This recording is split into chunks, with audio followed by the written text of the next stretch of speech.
You can clean out an entire house in a week, but it can take a lifetime to clear the distance in a relationship. Today, I'll share the story of a mother-in-law. I once met a woman who had lived long enough to see herself right then wrong, holding on then letting go. She used to believe that by keeping old items, she was holding on to her role as a mother, a wife, and the woman of the house.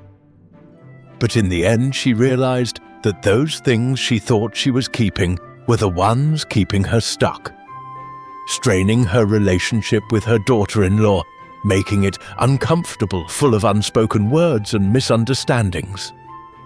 If you've ever felt unsure walking into your mother-in-law's home, not knowing whether to help or stay quiet, or if you're a mother who's kept too many things, thinking your children might need them someday, then this video is for you.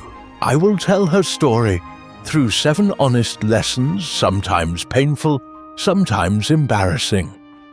But through those lessons, she learned to live more gently, understand her daughter-in-law better, and forgive herself.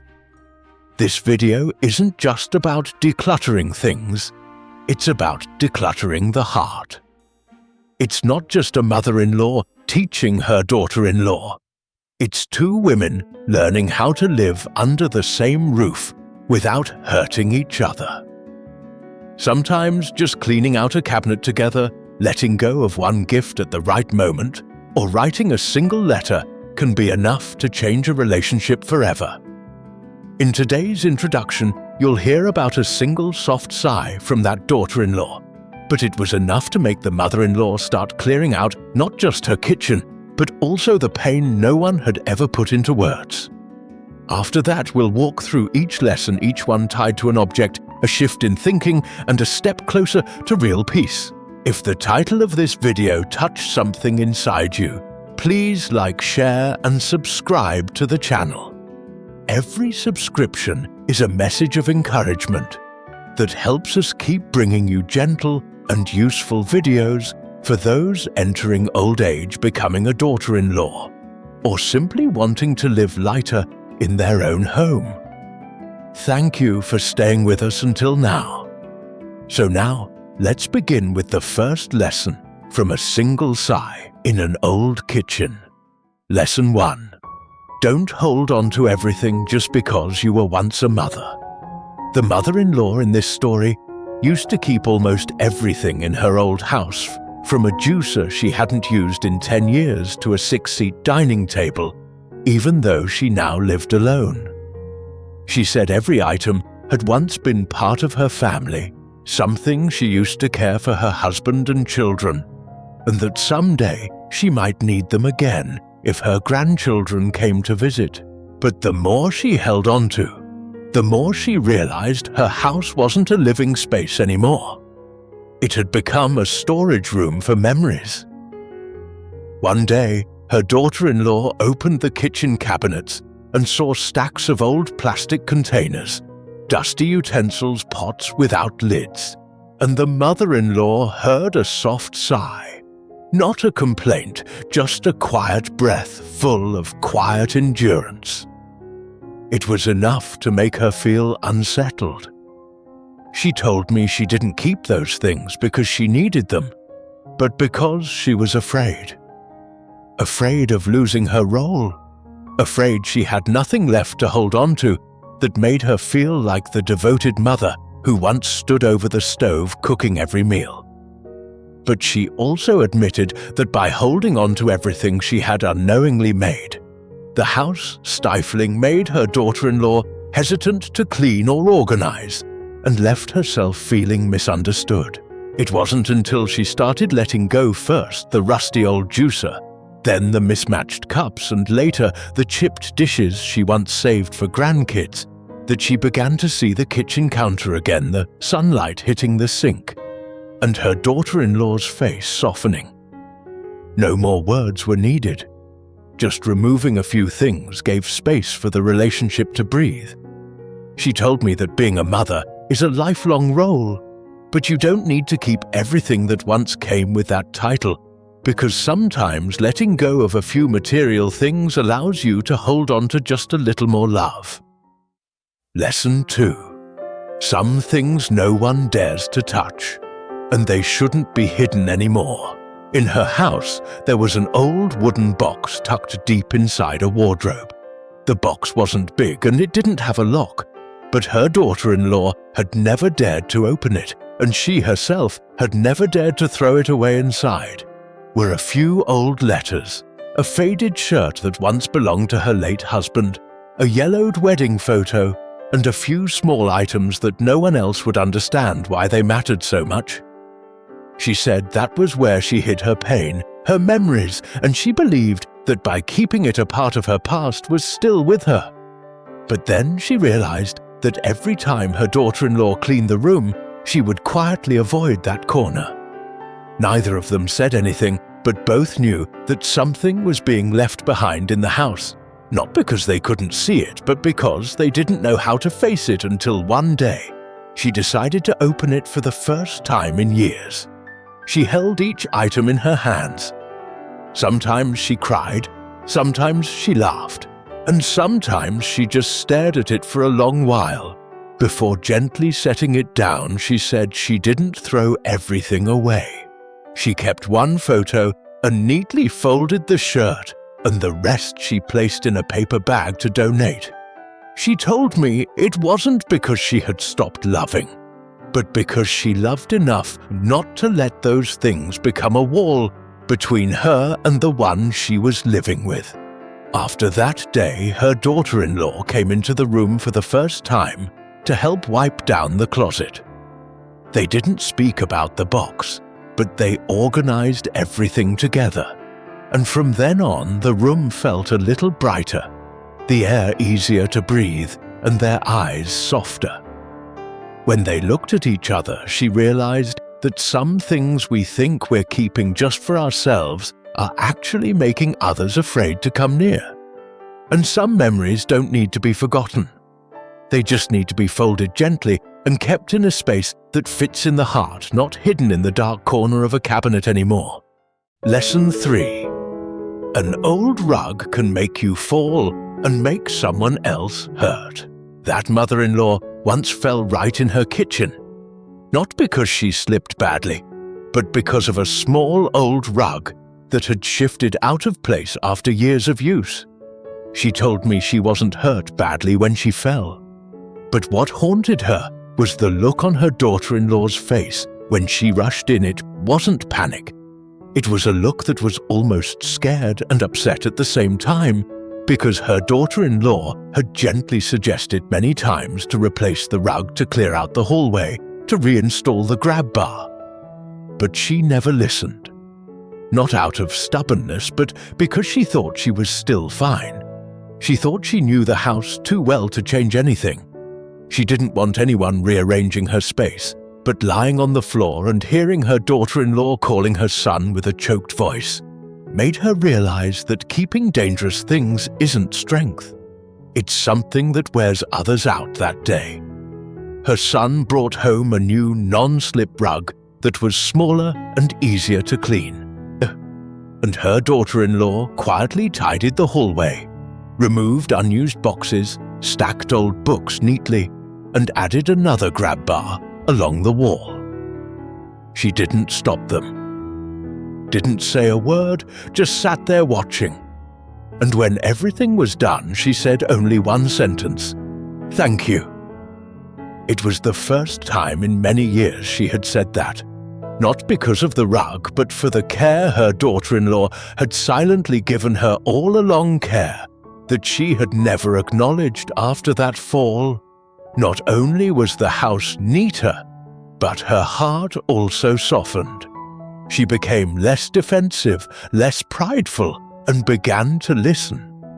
She realized that some old things don't just take up space, they shrink safety, and some changes, though small, are how others show love without saying a word.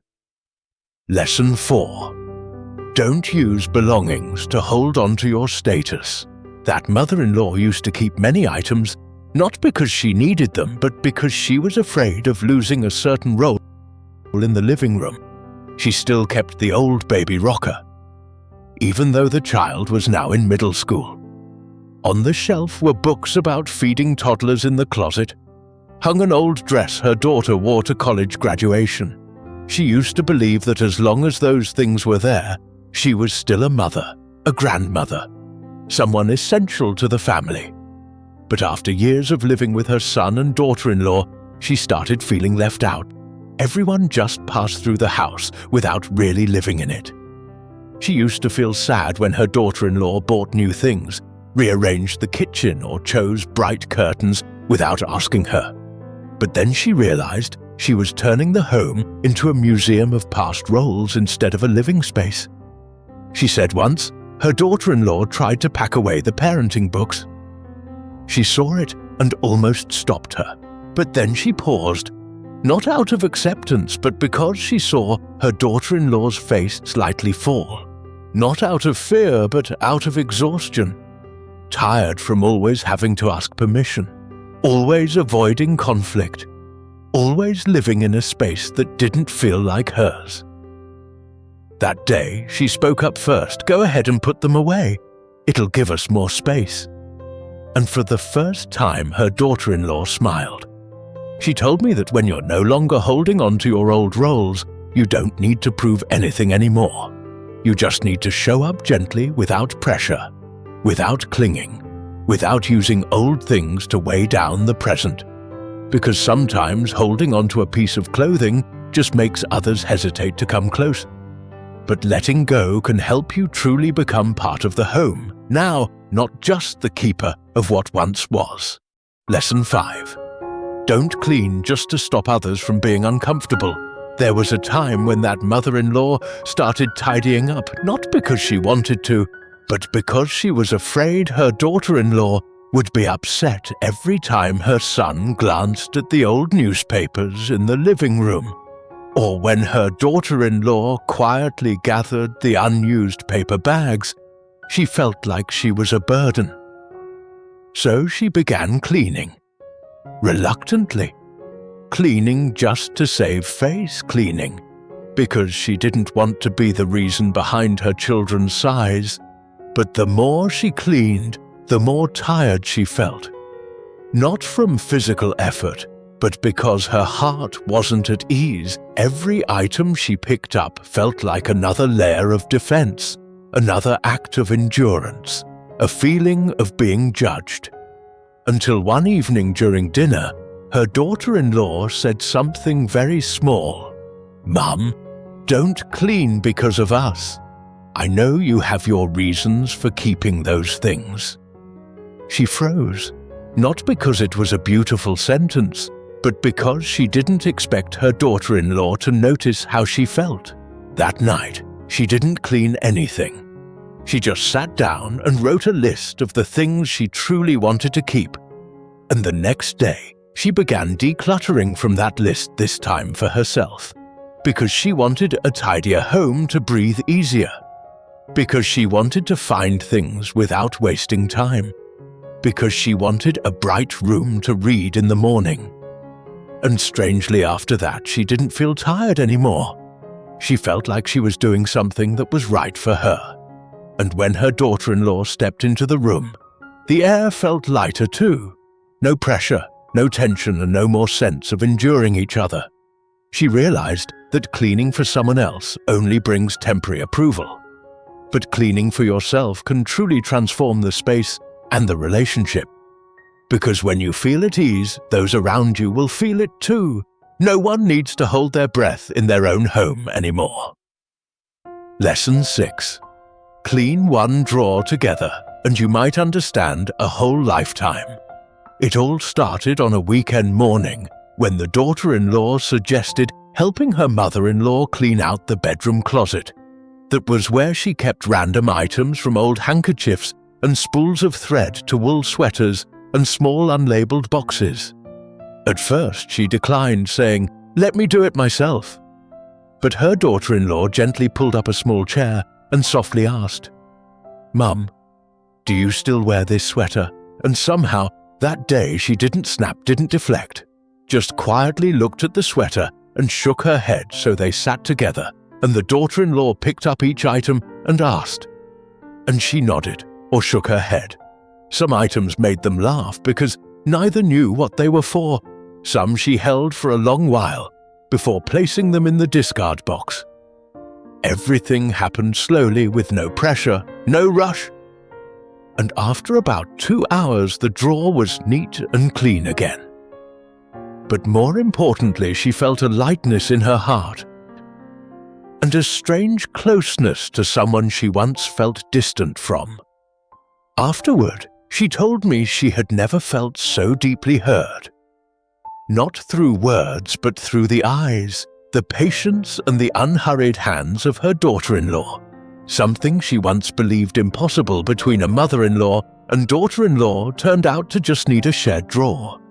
A shared moment of touching what had long been held onto, and it was enough to realize that the other person was also trying, also wanting to live lighter, neater, and closer. She said in a family, sometimes there's no need to talk too much. Just sit down, sort through a few things together, and that's already enough to untangle a place in the heart where love once got knotted. Lesson 7. Write what you've never said and let go of what you've never used in a small drawer beside her bed. That mother-in-law once kept a brand new handkerchief wrapped in paper next to a blank greeting card and a small unopened gift she had planned to give them to her daughter-in-law a long time ago for some special occasion. But time and again she hesitated. She didn't know what to write, didn't know when the right moment was, and as time passed, the gift stayed there, unclaimed, unmentioned. Until one day, she opened the drawer and saw the gift had started to fade. She felt a lump in her throat. Not out of regret, but because she realized she had let too many unspoken things turn into things that could never be said that day. She took out a piece of paper and wrote a few short lines, not advice or instruction, just a simple thank you for being patient, for living with me under the same roof, for not giving up when everything felt messy. Then she wrapped the gift again, placed it on the kitchen table, said nothing, waited for no questions, and quietly left the house that evening. Her daughter-in-law walked into the room, opened the gift, and saw the handwritten note with uneven letters, not fancy words, but enough to make her cry. They didn't speak much after that. But everything felt lighter. The house no longer held so many unnamed objects lying quietly in drawers. She also began letting go of the things she had never used, things she bought but never opened, things she kept thinking she would give away but never dared to. She understood that holding on to too many unsaid things was like filling drawers with unused items. It only made the heart feel cramped and the distance grow longer. And when she let those things go, she didn't lose anything. She simply made room for a relationship to live more honestly, more gently, and more closely. A house with fewer things and a family left with only what truly matters. After all these lessons, the mother-in-law no longer kept old belongings out of fear or guilt, or the need to prove anything. The kitchen is now brighter, the hallway wider, the corners cleaner, and the closet neatly organized with only what's actually useful. But the most important part isn't how many things were thrown out. It's how many words were finally spoken, how much was understood, and how many burdens were laid down so love could move more freely. She is still a mother, still someone who once held on to everything for her children, her grandchildren, and her husband. But now she chooses to keep less, to live more, to breathe easier, to make room for the present, and for those who share her life today. And the most beautiful part is, after those days of cleaning together, of listening together, She no longer feels like a stranger in her own home. Her daughter-in-law no longer avoids her. Her son no longer seems hesitant. Each person has a place in that house, not crowded out by objects, not buried under misunderstandings. She told me that in the end, what's left in a home isn't stuff or memories. It's the feeling of being close to each other without strain, without silence, without needing to guess what the other person is thinking. Sometimes all it takes is a tidy drawer, a clean table, a little quiet space, left open to give a family enough room to love each other in the most ordinary way. I share this story. Not so you can follow every lesson she went through, but so you can look at your own home, your own relationships, and ask yourself, is there something you're keeping just out of fear? Something you haven't said just out of hesitation, some distance you could shrink with one small act today. Thank you for staying with us until the end of this video. If something you heard made you reflect, made you want to begin with a single drawer or a single unsaid sentence, leave us a message below. And don't forget to subscribe to our channel so we have the strength to keep sharing these gentle but deeply moving stories. Thank you. We appreciate you, and we'll see you again in the next video.